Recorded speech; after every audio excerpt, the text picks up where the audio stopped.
Buenas tardes.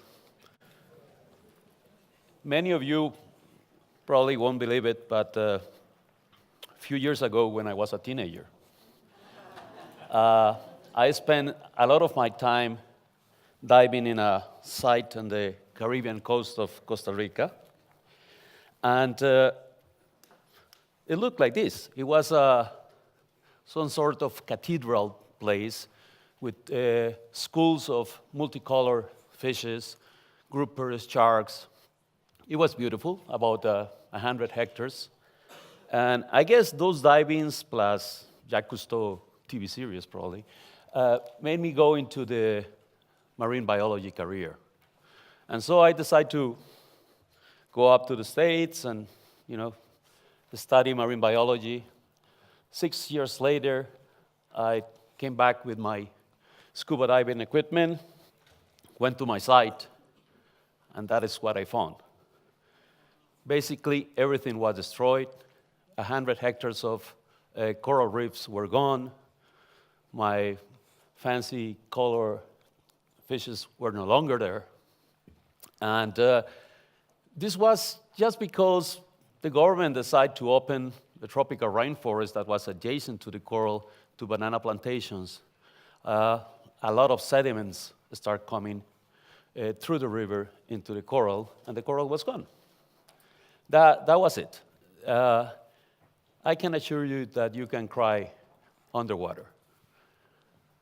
It was something that actually was happening to the rest of the world. It's just that we didn't realize that it was happening. We always thought that the ocean was without limits. It was infinite. There was no way we can fish everything that was there. But during the last 60 years, only 6 decades, we have started to change that paradigm. We went from the position that my grandmother used to have. She always told me, the ocean, only pirates and pests come from that, to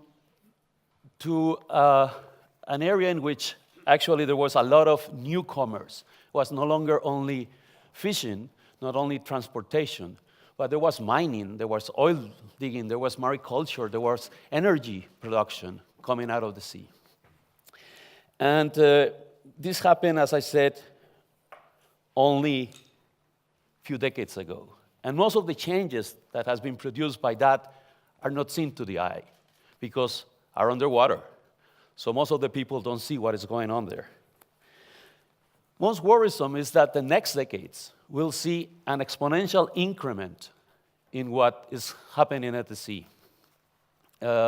We are already experiencing huge mariculture projects, mining of the seafloor, oil drilling, etc.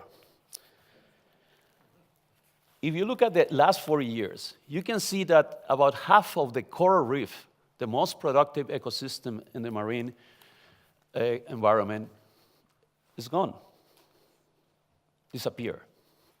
About 20% of the mangrove forests, which are the most productive and that sustain most of the fisheries in our coastlines, are gone. At the same time, you can see the exponential growth of transportation, mining, and even the exponential growth of the dead zones that are produced by all this pumping of fertilizers into the coastal waters.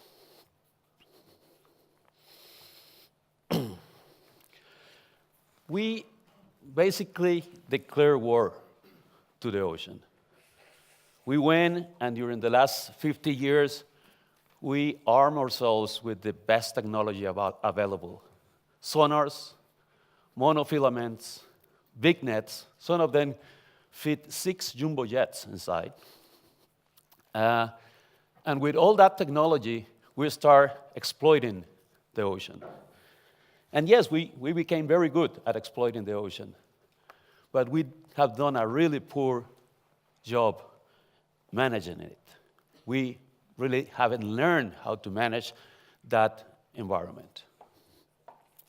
And those areas that are supposedly public access have been suffering the tragedy of the commons as its best example. Nobody really cares about caring it. Everybody cares about exploiting it. Nobody's responsible. And for example, the high seas. The high seas is they call it the humankind legacy or something like that.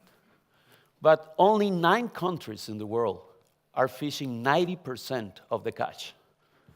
So there are some who belong to the humankind and other ones don't belong to the humankind, I guess. Certainly regulation has been not the priority. In all our countries, what we have done is developed ocean management through a sectorial approach.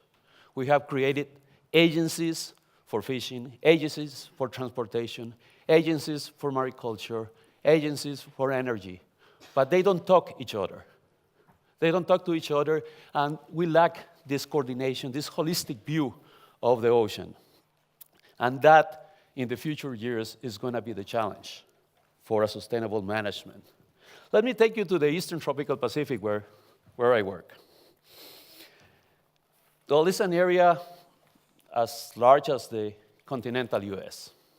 It's dominated by 3 large upwelling systems, those green chlorophyll spots that you see there, that make it one of the most productive sites in the world. It's rich, diverse, multi-million-dollar companies are exploiting fish products in this area, many of them not from the region. And most importantly, it's an area that supports millions of low-income communities. You know, you have hundreds of thousands of small fishing villages along that coast. At the same time, those green areas are a really important carbon sink area. Of course, the area is full of challenges. The institutions that we have in the region are not ready to manage the sea. And that is a fact. They lack the financial resources, they lack the human capacity, they lack the coordination mechanisms. There is no governance at the local level.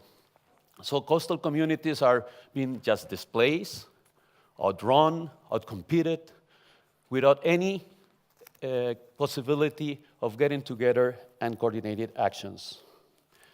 Resources, if you look at that curve, only in the last 20 years in this region, we are landing 50% of what we used to land 20 years ago. So we are depleting the resources. We are eating the babies. You know, sharks are becoming the most abundant catch, and is a catch that is composed mainly by juveniles. We have a lot of conflicts among users now. Transportation, for example, is one. Well, it's kind of ironic, but in 2002, one person coming from a country that doesn't have a sea decided to establish a foundation here, Stefan, and said, well, let's do something about all these problems. And then we start working in those areas that you can see there on the Pacific coast of Costa Rica and the Chiriquí region in Panama and the Choco region and in Colombia. Why? Well, we want to have a regional perspective. In the sea, very different from land sometimes, the regional approach is the most successful because the resources move back and forth for thousands of kilometers. This foundation evolved into working in 3 main axes. One of them looks at marine spatial planning, trying to plan the space in which all these users are going to be interacting. The other one look at responsible markets, very much in the way that Paul was talking a little bit ago. And the other one is on governing strengthening, because it's a reality that we don't have the institutionals to do it. Let me get a little bit in detail in each one. In marine spatial planning, we are basically organizing several sectors along the coastline of that region, but with a very participatory approach in which the communities, all the sectors, from industrial people to artisanal fishermen, interact with us in the process of deciding where every activity should be done. Responsible markets. Yes, we are developing value chains, very much in the way Paul was doing it. We are already handling several hundreds of metric tons of responsibly caught fish sold into the national markets, not the international markets, with a significant markup in price also. The commerce, the consumer, is ready to pay for responsibly caught products. And they are paying between 25 to 125% markup in different communities. We, of course, have been spending a lot of time in advocacy.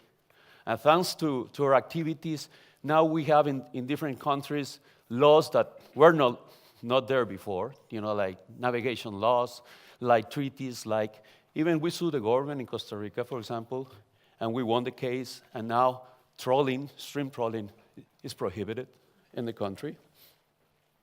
And of course, we carry out a lot of training because those guys really don't have any skills in the different areas.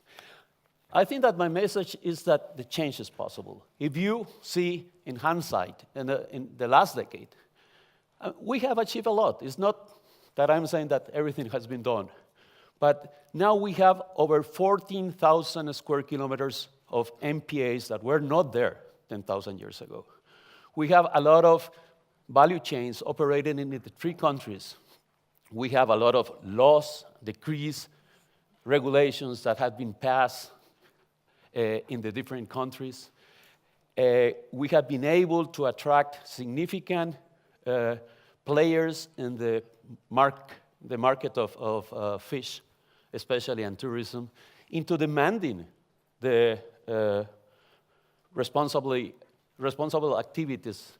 We have created a standard for products, for marine products, that set up different criteria, and certainly we have increased significantly the awareness in the general public.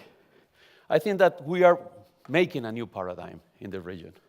We understand that the ocean has limited marine resources, but that we need to raise skills, not only in the institutions, but in the communities, that we need to talk with all the players. It's not a sectorial issue, it's a multi-sectorial issue, and that we have to make decisions.